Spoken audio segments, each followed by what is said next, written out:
Assalamualaikum warahmatullahi wabarakatuh. Shalom, Om Swastiastu, Nama Budaya, dan salam kebajikan. Pada kesempatan ini, saya akan menjelaskan tentang peradaban Romawi, salah satu peradaban besar yang berpengaruh dalam sejarah dunia. Baik, saya akan menjelaskan yang pertama tentang kemunculan. Peradaban Romawi dimulai sekitar abad ke-8 sebelum Masehi di wilayah yang kini dikenal sebagai Italia dengan kota Roma sebagai pusatnya. Roma awalnya adalah sebuah kerajaan yang didirikan pada 753 sebelum Masehi, kemudian menjadi republik pada tahun 509 sebelum Masehi setelah menggunakan monarki terakhir. Roma berkembang pesat menjadi kekaisaran besar yang menguasai sebagian besar Eropa, Afrika Utara, dan Asia Barat. Yang kedua, saya akan menjelaskan tentang kemajuan. Yang pertama, sistem pemerintahan dan hukum. Salah satu pencapaian utama Romawi adalah sistem hukum mereka, termasuk hukum 12 meja yang menjadi dasar sistem hukum modern di banyak negara. Yang kedua, militer dan ekspansi wilayah.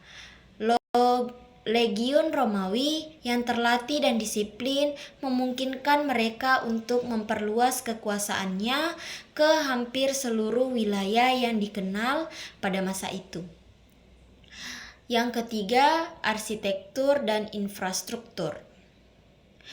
Romawi mengembangkan arsitektur yang canggih seperti lengkungan, kubah, dan jalan-jalan yang menghubungkan seluruh kekaisaran.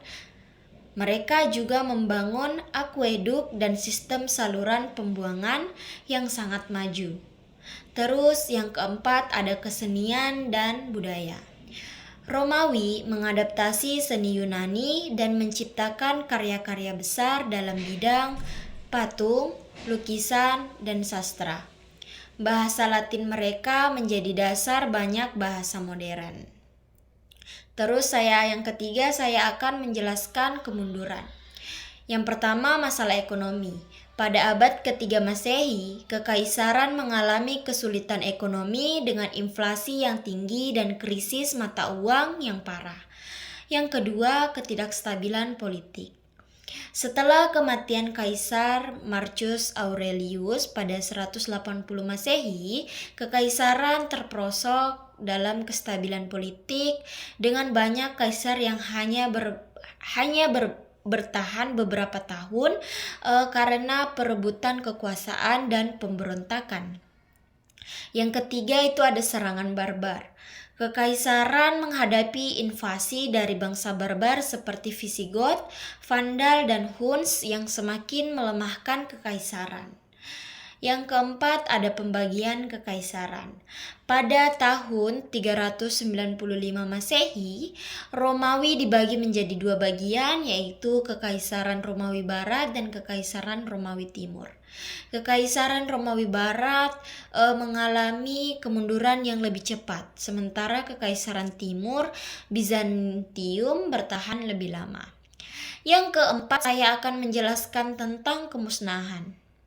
Runtuhnya Kekaisaran Romawi Barat pada tahun 476 Masehi setelah Romulus Augustulus digulingkan oleh pemimpin barbar Odoacer menandai berakhirnya kekaisaran ini. Meskipun demikian, banyak warisan Romawi yang bertahan, terutama dalam bidang hukum, arsitektur, bahasa, dan budaya yang terus memengaruhi peradaban dunia hingga kini. Secara keseluruhan, meskipun mengalami kemunduran dan akhirnya musnah, pengaruh peradaban Romawi tetap terasa dalam banyak aspek kehidupan modern.